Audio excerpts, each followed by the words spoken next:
A few weeks ago, I did a video about franchise fatigue, and particularly Echo in that context. This video obviously isn't titled Why I Was Completely Wrong About Echo, but I felt that I wanted to come back to it after watching the rest of the series, because I was maybe harsher than I could have been or should have been. So I'm going to give it a fair shake. Now, first of all, I should have been, like I said in the last video on franchise fatigue, I should have been here for this because it's Vincent D'Onofrio chewing the heck out of the scenery. It's Alakwa Cox again doing an amazing performance as a deaf and physically disabled character. So this should have been right up my alley. And maybe that's the problem. I've said before, I have expectations of things. If I think something's going to be amazing, but it's only good, I'll be disappointed. Conversely, there's been stuff that I've been told is awful, I've gone and watched, and I've actually enjoyed a lot more. Even something I watched once, went, oh my god, this is awful, I went to watch it again for a review or analysis, and enjoyed it the second time because I'd already got that expectation. I'm terrible for this, and a lot of us probably are.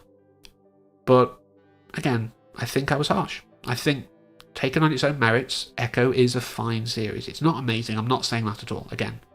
But it does what it wants to do. Some people have issues with changes to characters. The original version of Echo, basically, it's like an echo of people's moods. He's very much like Taskmaster in that regard. So, where it's more like an echo through time and her heritage for her powers now, I understand why some people don't like that. I think it was fine. If you literally want to just see the comics that you grew up with on the big screen, just get a massive TV, get like a comic book reader, and just do that. Bring up Avengers 47 and just read it that way, if that's what you want. Because adaptation requires change. Otherwise it is just, you may as well just read the thing that existed before. Some things work well in written medium that don't work in visual, and vice versa. Sometimes things were written at a time where progressive things that we take for granted now didn't exist. So now that we can explore these other themes through certain characters, we might make changes to them that allow us to do that. That's the way to look at it. It's not a one-to-one, it's an adaptation. Now, a character that I do have a strong attachment to is the Kingpin. Again, Vincent D'Onofrio is amazing as the Kingpin. And I know some people felt he was a bit less impactful, I think, in this, and a bit less imposing than he has been in, the Defenders and all that kind of stuff, or the Daredevil series, etc. The Netflix street-level stuff. And even Hawkeye. But he was shot. He's had quite a serious injury. This is him coming back. Maybe that's an explanation for it. I think just judging it as, oh, he seems so weak now, and the whole emotional thing that Maya does, that's part of her character now. That's part of her, this version of the character. It made sense at that time. One thing that has often been praised in the MCU is how they humanized the bad guys, but now people are complaining that they humanized a bad guy. So that's why I think that it's very... I can understand it, but I just do not agree with it. I think that it's, again, a not perfect version of what they were trying to do. I can see the intent, I just don't think they nailed it. But that ending, where we have him looking at potentially running for Mayor of New York, this is part of this new focus, that the spotlight will be more the street-level stuff, and these weird side things that don't have to be part of the main canon. My partner doesn't really enjoy Marvel, but we watched Moon Knight together because it was separate. It didn't have to, or you didn't have to have all that knowledge before. So I kind of applaud it. Now, I will still watch everything because you never know when those crossovers might happen. All of a sudden you're watching Blade and this character turns up and you're like, who the heck's that? Oh, it's in a spotlight thing. I don't want to be in that position.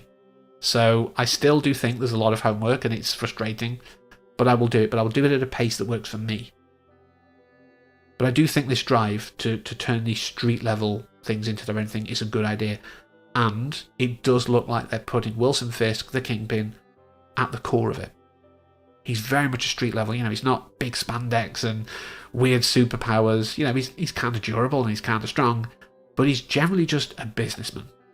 A very shady, criminal kind of businessman, but a businessman all the same. In fact, now I think about it, he's like the MCU's and Marvel's Lex Luthor. And they're both bald. There's a rabbit hole that I'm not going down, but maybe in the future. But yeah, that's his role. That's the kind of character he is. And if we see more of that, and if we see more of Vincent D'Onofrio as that, I am absolutely here for it. I think the breathy way he portrays him, etc. I've probably said this before. It just has this air of menace. That breathy way of speaking brings people in so that he can do whatever to them. It's great. And the fact that, like I say, we're going to see more of it, we're going to see more of these street level things. Does that mean we're going to see some characters that people don't like from the Netflix stuff? I don't know. That's very much in the air at this point, I'm sure. But I do appreciate what they were trying to do. Was Echo an amazing piece of, First Nations / Indigenous positive and disability positive media? No. Did it have an idea and try to do something? Even if it was different, even if it might be upsetting to some fans because of changes? Yes. I will respect that. But I want to end on a high. Well, I want to end on a high and then end on something else, but we'll get to it. I was aware, I'm not going to go back and talk about What If Season 2, by the way. It was okay. I don't think I really need to say anything about it. It didn't do much for me, as much as I enjoyed the first season. Again, as much as I enjoy a lot of the actors, etc. But the voice actor for the native character they had there is Bonnie in Echo.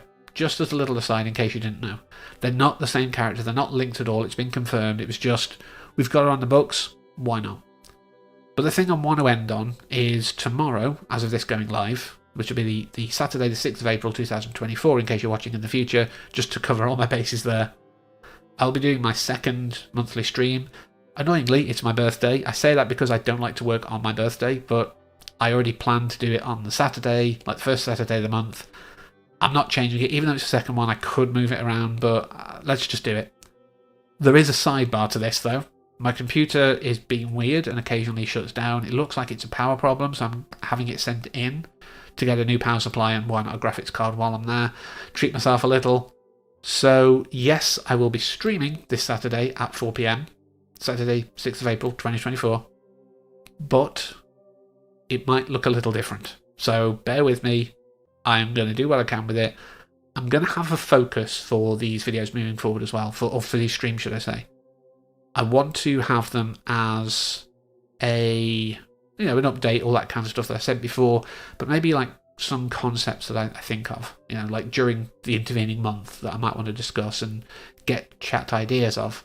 So there will be one. I'm not going to, give you any pre-warning of what the topic is, but there will be something. So prepare to engage your brain if you're up for it. But hopefully it'll be fun. But yeah, just a quick sidebar. Things will be a bit weird. The video should still be fine. I've definitely still got another one in the can ready, but we'll see. We'll see what happens. So I hope you'll join me for all of that. But until next time, as always, thank you for watching and take care.